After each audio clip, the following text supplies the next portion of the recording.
Hi everybody, thank you all for joining. I'm Anoushka, co-founder and managing director of Templo. And I'm Pali, co-founder and creative director of Templo. What we thought we'd do today is give you a little bit of background about who we are as an agency, talk about some of the key learnings and insights that we've picked up over the last 10 years of running Templo, and weave in some case studies. So as Matt said, we are a cause-led branding and communications agency committed to using the positive power of design for social change. It's all we've done, it's all we'll ever do.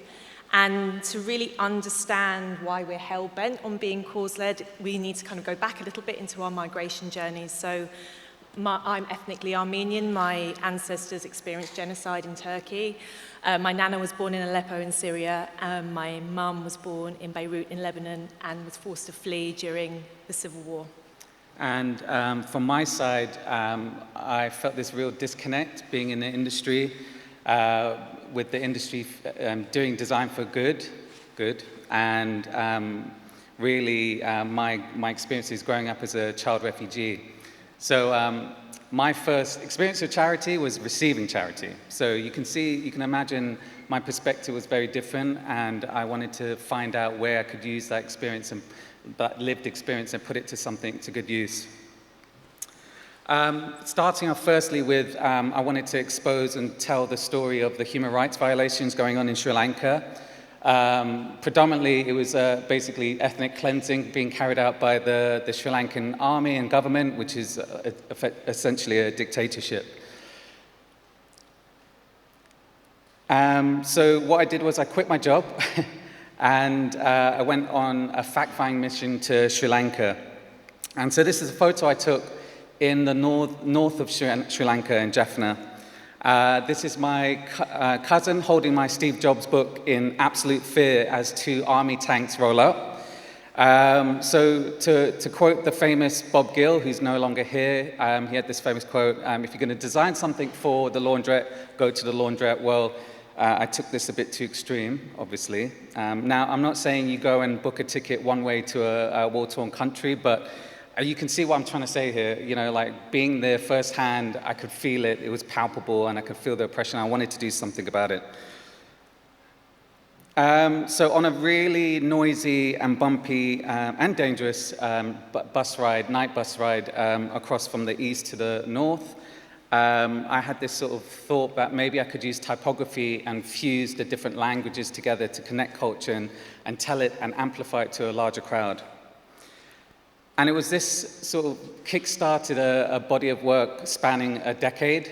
So through this work, we were able to change votes at the United Nations, starting off with launching the Stop Torture campaign, which went global. And then we've been working still to this day on investigations exposing the collusion and corruption of the Sri Lankan government. And then we've been doing various things like trying to, really crazy, arrest war criminals and trying to sanction them here in the UK and in the US. And so what Pali and I realised through that 10 years worth of work, and as Pali said, it's still going on today, is that we as designers in the industry, we get paid to care about things. We get a budget, we get a brief, we do the job, we press release the job, pat ourselves on the back and feel really good about it. And what we realised is proper systemic change is an endurance exercise. You've got to be in it for the long haul and be dedicated to the cause. And because of my ethnic background, I was also really keen for the studio to do work for Syria, with Syria, again, to raise awareness about the human rights violations that have happened under Assad's regime.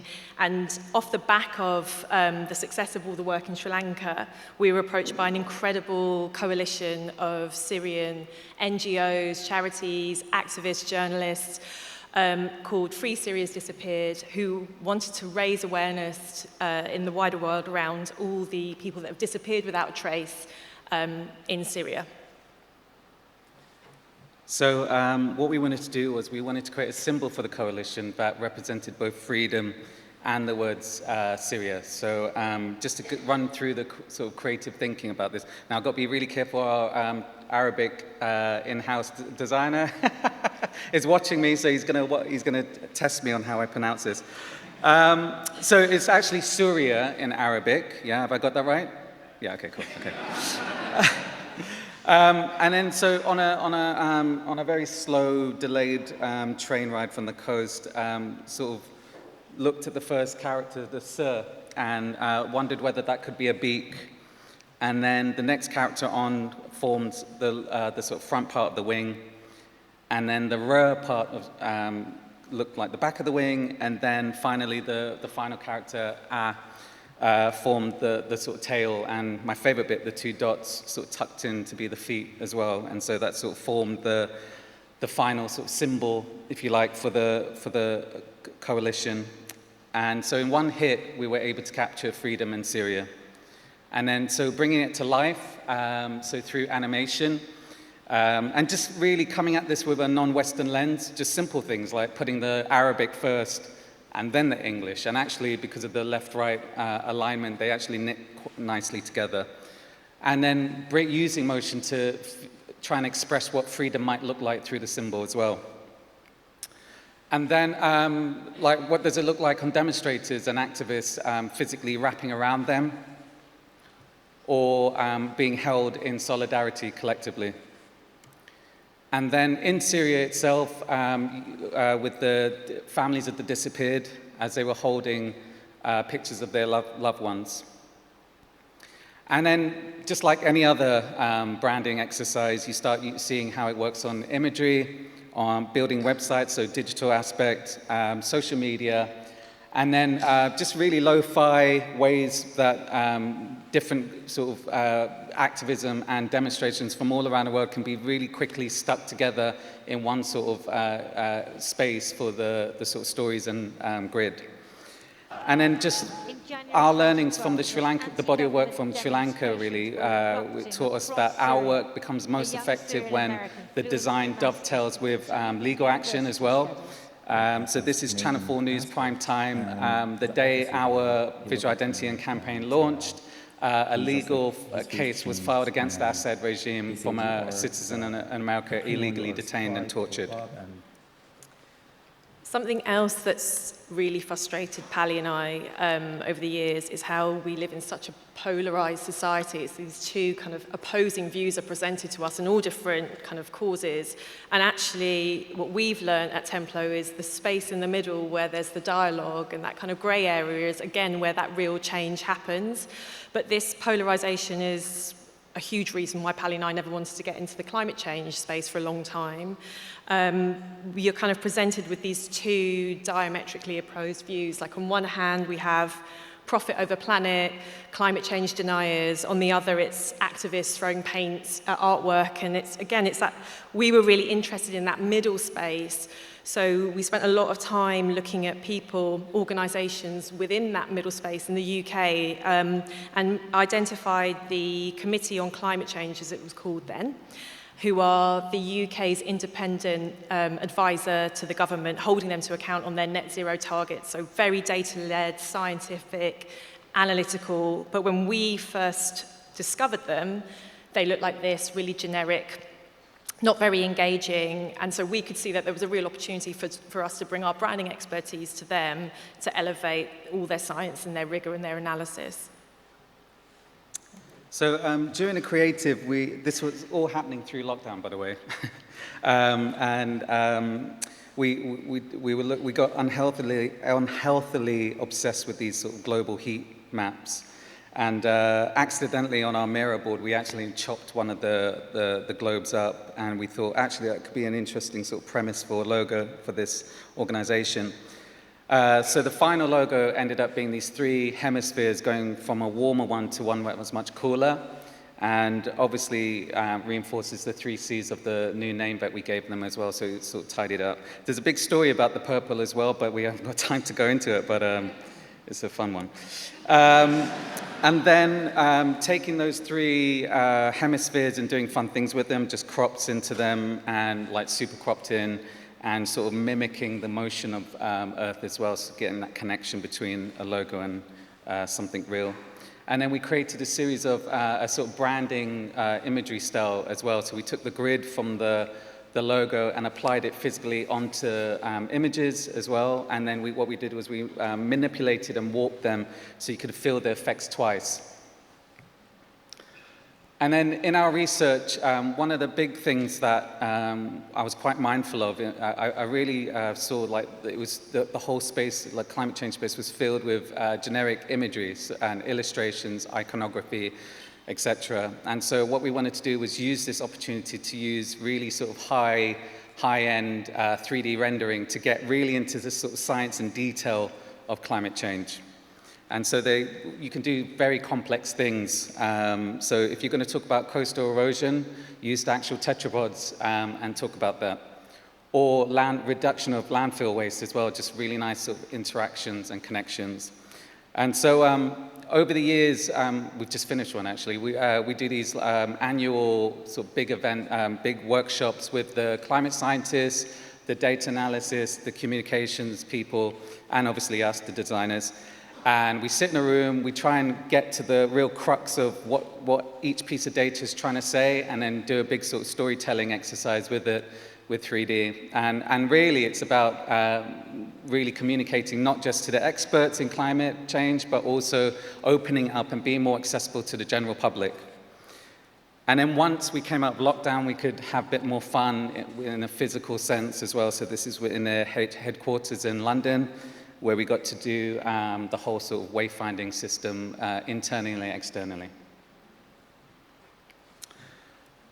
And then the last sort of space that we want to talk about is the sort of diversity inclusion cause that we're sort of working in. And I'm going to show my age now. 18 or 19 years ago when we first graduated, no, it's not, it's 18 or 19. Don't try and age me. Nice. Apologies.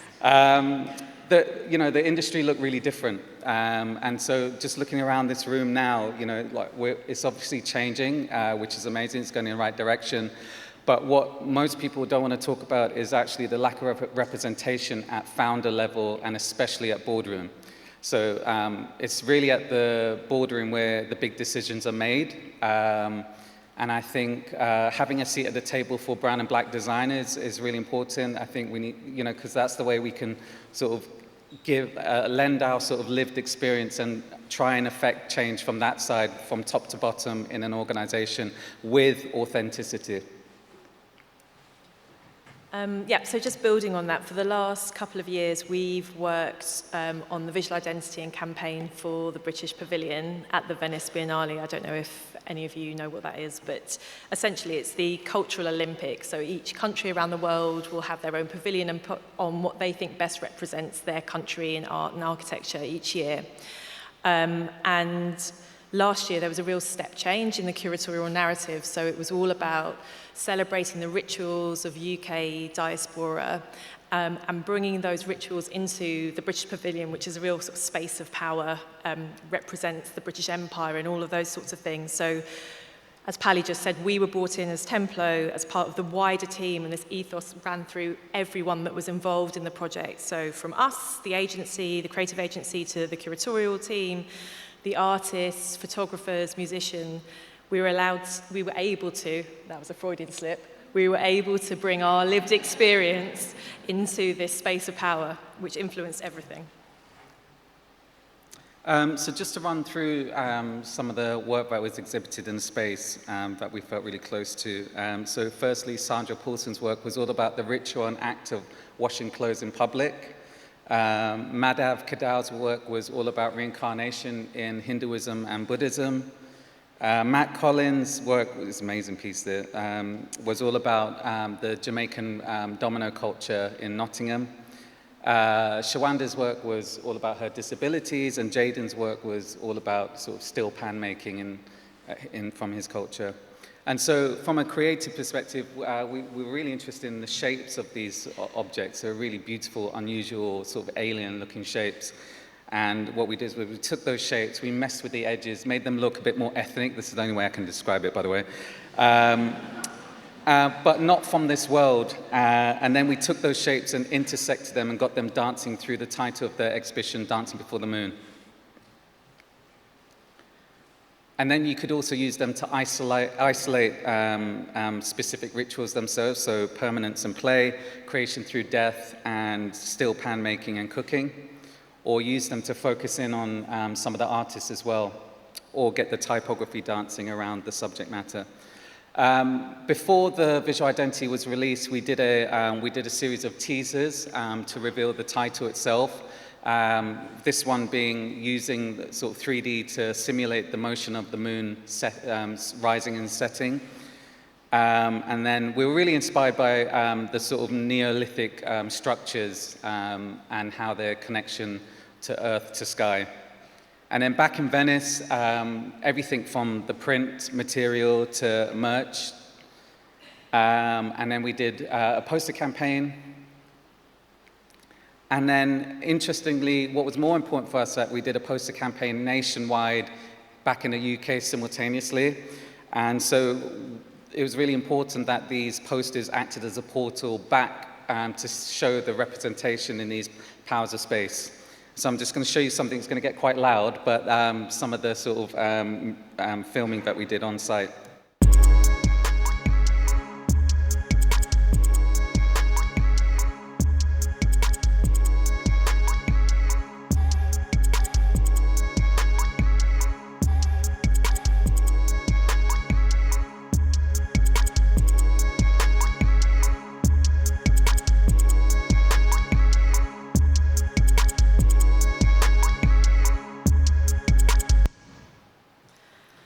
And just a final thought, really, before we leave the stage, was when we set up Templo, we asked a lot of people that we knew and trusted in the industry, the establishment. You know, we said, you know, we're going to do a cause-led agency, and we were told, oh, that's really nice, that's how sweet, that's great, but what about commercial work? Commercial clients need to see commercial work for you to be viable as a business. But Pali and I stuck to our guns from the outset, and we never wavered on our ethos. And what's been really interesting in the last 4 or 5 years, commercial clients have been coming to us more and more because they have a voice that they want to put out into the world, and they want to speak with authenticity, and they now see the value in working with an agency that has that to offer. So it's a really exciting new chapter for us as an agency, and there's lots of really, really fun and brilliant things coming out in the next 12 months that we can't wait to share with you all. So thank you.